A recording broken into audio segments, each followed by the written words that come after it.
An bɛ foli lase Général Tchani ani Niger jamanadenw ma olu minnu y'an bisimila ko ɲuman. Général Tchani ale mun bɛ CNSP kunna ale ni an ye ɲɔgɔn ye kɛ wa an kumana jamana ɲɛma colonel Assimi Goïta ani ɲɛma capitaine Ibrahim Traoré olu ka latigɛ de kan CEDEAO ka ɲagali kɔfɛ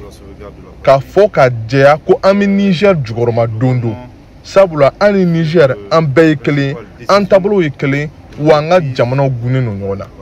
wa Mali ani Burkina Faso an y'a lase k'a fɔ ko abada k'an tɛna sɔn ka CEDEAO ka ɲagali jugu ninnu k'olu waleya. Ka fara o kan Mali ani Burkina Faso y'a lase fana k'olu bɛna jɛ ka Niger makaran ka kɛ ni CEDEAO ka bingani ye ka ɲɛsin Niger ma.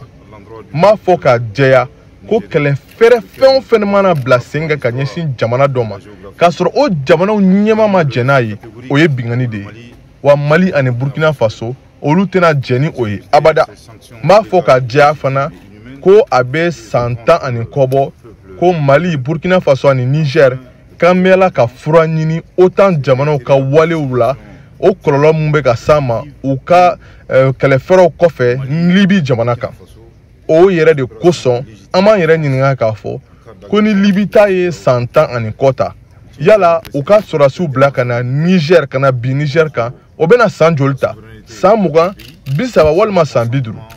mun kɔni jɛlen don jamana ɲɛmaw Assimi Goïta ani capitaine Ibrahim Traoré olu tɛna sɔn abada CEDEAO jamanaw olu ka kɛlɛcɛw bila ka na Niger. Kumakan laban mun b'an bolo o ye cikan fila de ka ɲɛsin CEDEAO ma. An b'a ɲini CEDEAO fɛ u ka dansigi ni wale jugu ninnu na sabula u b'a la ka jagoya kɔngɔ de bila jamanadenw na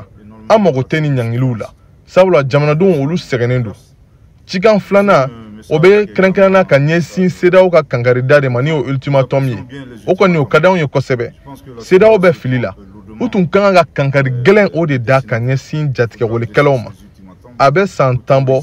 ko an kɔni an b'a la k'o de makɔnɔ n'u tun y'o kɛ o tun bɛ diya n ye. An bɛ kuma ka ɲɛsin Niger jamanadenw fana ma olu minnu bɛ gɛlɛya kɔnɔna la wa Mali ani Burkina Faso olu fana tɛmɛna ni waati gɛlɛn ɲɔgɔnnaw fana fɛ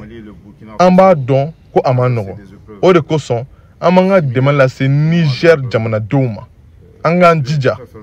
jamana ɲɛma Assimi Goïta yɛrɛ b'a fɔ cogo min na ko fɛn ɲuman fosi tɛ se ka sɔrɔ nɔgɔya la ni Ala sɔnna a ma an bɛna sebaya sɔrɔ. Pour reprendre les propos de son excellence le colonel Assimi Goïta, tout ce qui est substantiel et positif ne peut s'obtenir dans la facilité. S'il plaît à Dieu, nous vaincrons.